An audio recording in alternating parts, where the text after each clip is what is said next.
Cher mémorialiste, bonjour. Ici Dolio Stéphane, donc coach deck et fondateur donc de la société de formation et de conseil Comet Formation et Comet Solutions. Alors, comme promis dans le cycle Retex Deck entre guillemets que j'ai mis en œuvre, je me permets donc une première vidéo portant sur la démarche métier en définitive, c'est-à-dire celle qui bien sûr jalonne votre mémoire.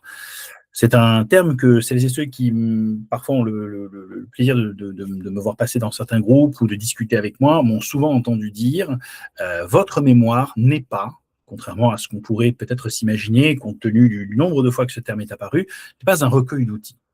En fait, j'ai même envie de dire que le nombre d'outils a bien peu d'importance, en définitive. Ce qui est véritablement important, c'est la démarche métier. Qu'est-ce qu'on entend par démarche métier exactement? On entend par là que l'expert comptable ne vend pas, d'ailleurs même vous ne vendez pas à travers votre mémoire autre chose qu'une démarche métier. Qu'est-ce que c'est exactement la démarche métier? C'est la manière dont vous allez aborder tout simplement votre client. C'est la manière dont vous allez aborder une problématique quand vous traitez de quelque chose qui a trait plutôt au cabinet sur des sujets transversaux. C'est quelque chose qui a donc vocation, si vous voulez, à être une sorte de fil conducteur tout au long de votre mémoire, mais pas seulement au long de votre mémoire. On doit déjà le détecter dès la notice et on doit bien sûr le ressentir à la soutenance. Comment se produit ou comment se met en œuvre exactement une démarche métier? Est-ce que c'est un amoncellement ou une succession d'outils? La réponse est bien évidemment non. Les outils, effectivement, sont des jalons de cette démarche, mais ils ne peuvent pas être plus. Pour une simple raison, c'est que pensez toujours au fait que votre client, comme d'ailleurs au fait que votre interlocuteur en cabinet, fera bien peu de cas de tous les outils que vous avez pu mettre en œuvre. Ils ne sont en réalité qu'une matérialisation technique de quelque chose que vous allez traiter. La démarche, elle, permet d'avoir une vision beaucoup plus large, beaucoup plus, si vous voulez, macro du sujet. Elle permet de voir exactement quelles sont les différentes strates d'accompagnement, de conseils et d'interaction que vous allez avoir tout simplement tout au long de cette fameuse, pas seulement mission, mais démarche. Donc, une démarche métier, qu'est-ce que c'est? Je me permets de vous en montrer une à travers un outil que j'ai construit pour un mémorialiste. Alors, je peux juste vous dire qu'il a eu une très bonne note, d'accord, mais et que l'outil en lui-même, je pense, a pas mal contribué, même si je pense que c'est surtout aussi sa capacité à défendre son sujet et je dirais, sa passion pour son sujet qui ont surtout fait sa notation. Mais je me permets donc de vous en montrer un exemple, puisque c'est comme ça que je construis les outils en question.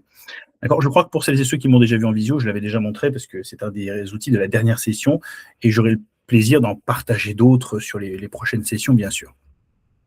Donc, vous avez ici ce que j'appelle, moi, une démarche exactement. Alors, bien sûr, elles peuvent être designées différemment, on s'en fiche un petit peu en réalité, mais ceci est une démarche pourquoi? Parce que d'abord, je suis capable de façon très visuelle, si vous voyez, si je zoome un petit peu en arrière, je suis capable de façon très visuelle d'imaginer toutes les strates de conseil qu'il va y avoir, toutes les strates d'accompagnement. Vous voyez donc bien qu'il y a 4 grandes étapes fondatrices de cette démarche et que sur chacune de ces étapes, vous avez bien évidemment différents jalons, les fameux outils que nous retrouvons là. Mais ces outils-là ne sont pas juste, si vous voulez, une sorte de succession qui va de 1 à 30, 1 à 40, 1 à 50. Non, c'est un tout bien cohérent. Nous avons donc bien sûr nos étapes et bien sûr pour chaque sous-étape, nous avons l'outil qui va avec, le ou les outils d'ailleurs qui vont avec. Dès lors, la démarche, qu'est-ce que c'est en réalité? C'est bien plus, en définitive, là, votre démarche métier, votre démarche opérationnelle, c'est bien plus j'ai envie de dire, un répertoire d'outils. C'est tout simplement la caractérisation, si vous voulez, de la succession des opérations que vous allez vivre tout au long de cette démarche ou tout au long de votre mission. D'accord? Et j'insiste bien sur un point, c'est qu'il n'y a pas qu'une seule mission au sein d'une démarche, il peut y en avoir plusieurs. Là, quand vous regardez, effectivement, il pourrait très bien y avoir une première mission qui est liée à toute cette première partie de diagnostic. Et puis, si le client ne donne pas suite, on n'a pas besoin de passer à la case suivante. Mais si on passe à la case suivante, il y a une autre lettre de mission, et ainsi de suite pour le reste de la structuration, et ainsi de suite aussi. Mais il y a un autre avantage à avoir visualisé votre démarche dès le début. C'est que d'une part, je suis capable, d'identifier les grandes étapes. C'est quand même avec ça que vous allez communiquer avec le client ou avec votre interlocuteur quand vous allez lui présenter la démarche d'implémentation de votre. Alors, dans certains cas, c'est une succession de missions, donc c'est quelque chose que l'on vend. Dans d'autres cas, c'est plutôt des processus que vous déployez dans votre cabinet ou dans une entreprise. Mais plus encore, la personne qui va vous lire va immédiatement comprendre pourquoi ces outils ont été créés. Parce que le design de votre démarche parle pour vous. Vous avez d'ores et déjà quasiment, j'ai envie de vous dire, votre support A3 de soutenance, il est quasiment sous vos yeux. si vous avez bien réalisé votre démarche, votre soutenance, elle est déjà prête. À quelques epsilon près, effectivement, il faut mettre un petit peu plus de vie, un petit peu plus de corps. Et certains qui me disent que je ne suis pas très doué avec Canva feraient certainement du bien meilleur boulot avec Canva. Mais le fait est que l'état d'esprit est là.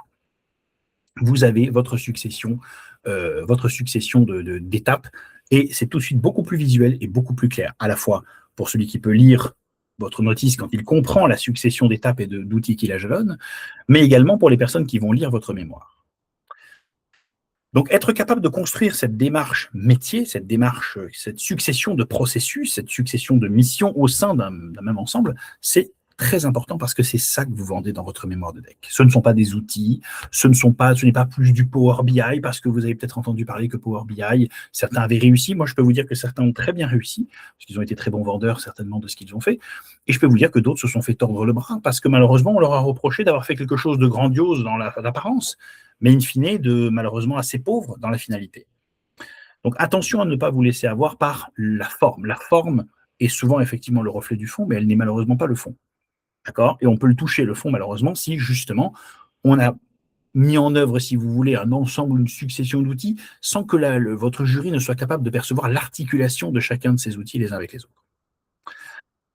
Et je terminerai par ce point-là. Lorsque votre démarche est claire, ne serait-ce que dans votre esprit, elle doit aussi l'être dans l'esprit de votre jury, c'est sûr, et donc elle doit l'être dans l'esprit de votre lecteur. Ça signifie que tout au long de votre mémoire, j'en vois qui mettent des tas de carrés de couleurs, qui mettent des petits émojis un petit peu partout pour se situer. Oui, mais le fait est qu'à chaque fois, j'ai toujours la même remarque. Où se trouve votre démarche? Je ne la vois pas. Ah oui, je vois l'annexe numéro 18. Très bien, mais je suis où dans l'annexe numéro 18? Attendez, je suis sur quel outil exactement? Ah, je suis sur un outil. Oui, mais c'est le numéro combien? Et puis même si c'est le numéro combien, c'est à quelle étape que je suis? Très souvent, je vous montrerai ce que je fais dans certains mémoires, si vous voulez, mais j'ai tendance à toujours recommander la même architecture, à savoir être capable à tout instant, dans son mémoire, avec un bandeau de couleurs, si vous voulez, avec quelque chose de suffisamment visible, de suffisamment visuel, être capable de valoriser dans votre mémoire écrit votre outil, mais pas seulement votre outil. D'accord. Bon, effectivement, c'est peut-être l'annexe numéro, j'en sais rien, numéro 18 ou 19, ok. Mais qu'est-ce que c'est? C'est plus qu'une annexe 19. C'est peut-être l'outil numéro 4 de l'étape numéro 1 sur 6. Et voyez, quand dans votre mémoire, on va voir ça, imaginez, on va voir un champ écrit, par exemple, je vais faire exprès de le mettre en taille un peu plus grande, que vous le visualisiez bien. Imaginez-vous dans Word. Imaginez que dans Word, je vois ceci. Étape, par exemple, 3 sur 6. D'accord. Outil numéro 7. Et bien sûr, pour respecter ce qu'a demandé le jury qui ne veut plus de distinction entre annexe outil et annexe informative, annexe numéro, j'en sais rien moi, 37, 38, allez, peu importe. Hop, on va y arriver. Numéro 38. Eh bien, je peux vous assurer que quand on voit ça dans votre mémoire, ok, qu'est-ce qu'on voit? Eh bien, on voit tout simplement la caractérisation de votre démarche. On peut très bien imaginer ceci. Voilà, ça, je peux vous assurer que le jury va le voir. Et si le jury le voit, il le comprend. Et si le jury le voit, il voit surtout le fil conducteur, d'accord, de votre démarche tout au long de votre mémoire. Il est donc capable à tout instant de savoir où il se trouve et donc de comprendre à quelle étape, si vous voulez, de ce que vous lui avez vendu, c'est-à-dire de votre fameuse démarche métier, il se trouve également. D'accord. Donc voilà, cette petite vidéo, juste pour faire un petit point sur ce que j'ai parfois vu, parfois pas vu. J'ai vu de brillants mémoires sur mes relectures de cette année, sur les mémoires que j'ai accompagnées, j'ose espérer. Certains ont fait le choix d'ailleurs de reporter pour être un peu plus serein sur l'utilisation des outils assez puissants que l'on a mis en œuvre et qui ont besoin d'être, à mon avis, beaucoup plus exploités. Mais surtout, s'il y a bien une chose qui ressort, c'est que beaucoup de mémoires, aujourd'hui, valorisent effectivement de la technique, valorisent des outils, mais valorisent insuffisamment ce squelette qui doit pour autant constituer votre mémoire. Et c'est sur ce squelette que se greffent les différents instruments et qu'il paraîtra tellement logique par la suite de présenter tout ceci lors de votre soutenance. Car ce que vous vendez à la soutenance, ce n'est pas une succession d'outils, d'accord, c'est une succession d'étapes et de phases en nombre limité qui vont être audibles pour un jury et compréhensibles pour, plus encore pour un client. Je vous dis à très vite pour la suite de ces petites vidéos Retex Deck. La prochaine portera sur l'utilisation de l'IA, puisque vous avez été nombreux à avoir des questions sur l'utilisation de l'IA. Je pense que c'est très bien. Je sais qu'on a des spécialistes de l'utilisation de l'IA également qui vous ont fait des lives très intéressants, mais je pense qu'il est intéressant de refaire un petit point sur cette utilisation. Je vous dis à très vite. Bon courage.